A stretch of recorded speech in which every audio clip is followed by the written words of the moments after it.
Hi everyone, Kate Boer and Fiona Pearman joining you for this week's Facebook Live with a little bit of a different voice, a bit under the weather, but feeling okay. Nevertheless, talking to you about executive detachment, something we've been talking about all month, but today we really want to dig into executive detachment as a leadership trait. And I think this is really important conversation to have for us to have as leaders, as organizations at the moment, being really clear about what your role is, what your responsibilities and accountabilities are, sounds really simple. And on some level, Fee, I think we assume we do this well. But in our experience, being on the other side, coaching leaders and particularly working with professional women who are navigating these systems, it's something that isn't done well, but the value of this is so crucial because this talks to performance, this talks to the health and well-being of our leaders and our people. And it also talks to your own professional brand. Yeah, I think we're noticing, a great deal of frustration, some resentment, and a lot of overwhelm. People are talking about being burnt out or getting close to burnout. And when we notice that, we know that something's going on.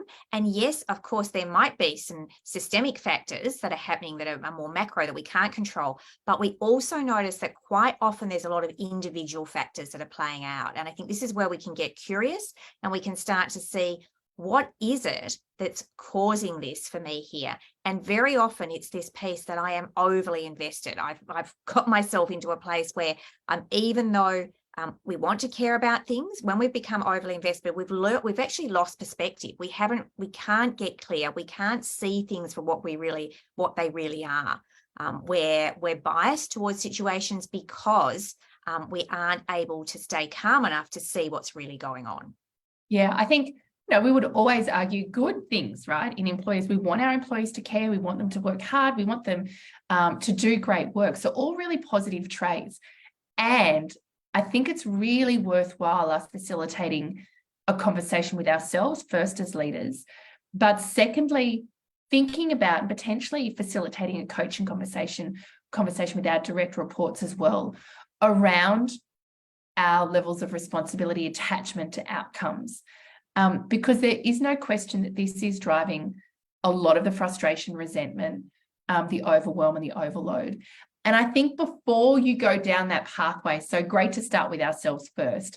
And if you want to dig into it, lots of videos over the course of the month of us talking about what executive detachment is and things like that.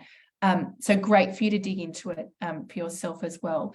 But I think really important that you understand and have the courage to think about this from an organization. And as I said, it sounds simple, really clear. You've got role descriptions is often the default piece here. Everyone's got role descriptions. Well, most role descriptions are vague in language and don't set clear responsibilities and accountabilities for people. And lots of people, which talks to this challenge, lots of people have scope creep in their roles. So when you actually look at what they do on a daily, weekly, monthly, annual basis, it's very different to what's in the original role description. And so this is the opportunity that exists. Of course, the how-to can often be a little bit more challenging than what we think. And this is where the rubber hits the road. If we are willing to be honest and to get clear about what's really going on and to actually make some decisions. And that might involve talking to other stakeholders, potentially to your leader, or if you've got direct reports, having these good conversations with them. Because as we do get sucked into things, we do take on more than often our share. And sometimes that's helpful and useful. And sometimes it gets to the point where it's actually become burdensome, and that's not a great thing. And it's also not sustainable. So having those honest conversations, making some decisions about where the line in the sand is, what's mine, what belongs here, what can I influence, what can I actually contribute to here that's valuable, rather than trying to do it all or trying to take on things that really are beyond my remit or scope. And I think when we're willing to do that and have that clarity, we're much more likely to have the courage to have the conversations that are necessary around that, because to some degree they can be a little bit uncomfortable. That can be, I might be raising an issue that I think, this really, I can't, I'm not the right person to be looking at this. I'm not the right person to be doing this, or potentially someone else should really have taken responsibility for this. So they can feel a little bit difficult or challenging. And I think it's great to be willing to stay in those conversations. We often say just be brave for 5 minutes longer. I think if most of us in organisations are willing to do more of those 5 minutes, we'd have far less of these of this challenge and this difficulty around staying neutral and actually being able to be calm, even though there's a lot going on. Yeah, I think make explicitly clear what's your role, responsibility, and have those conversations, set clear expectations. So everyone is clear, right, where their start and finish line is. I had a good friend who used to kind of flag the comment, it's above my pay grade.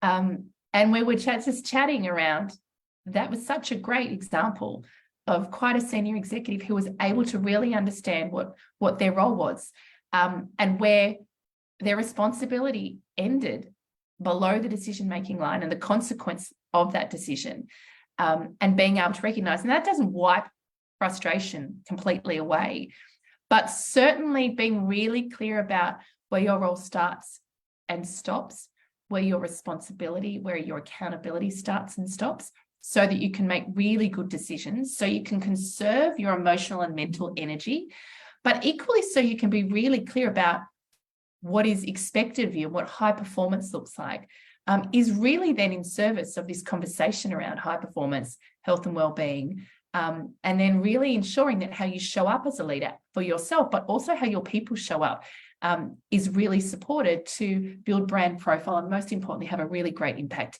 in the organisation that you work in. Yeah, I think we underestimate the what happens when we get overloaded, when we get exhausted, when we're resentful, when we're a bit snappy, when we're a bit angry, that sort of thing. It is undermining of our brand, and it says actually that I'm not coping as well as I could. And when we understand the power of this, what we're calling executive detachment, that willingness to be a little bit curious, understand what's going on, and stay calm and level-headed in the face of other people maybe getting overly agitated, distressed, and that sort of thing, it is a really desirable trait. It means people are far more likely to come to you.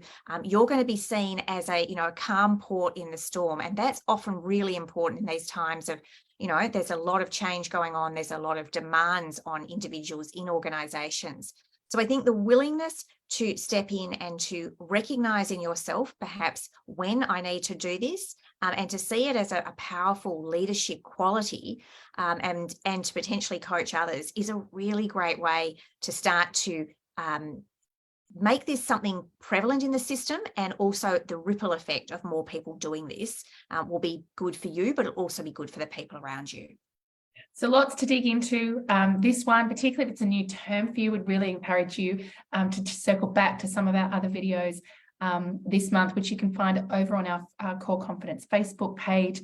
Lots there for you to dig into, of course, lots of other great confidence conversations. If you've liked today's conversation, we'd love your feedback below, and of course for you to share that with anyone in your network who you think might find it valuable. And of course, when you're ready to go deeper with your relationship with Core Confidence, visit our website, coreconfidence.com.au.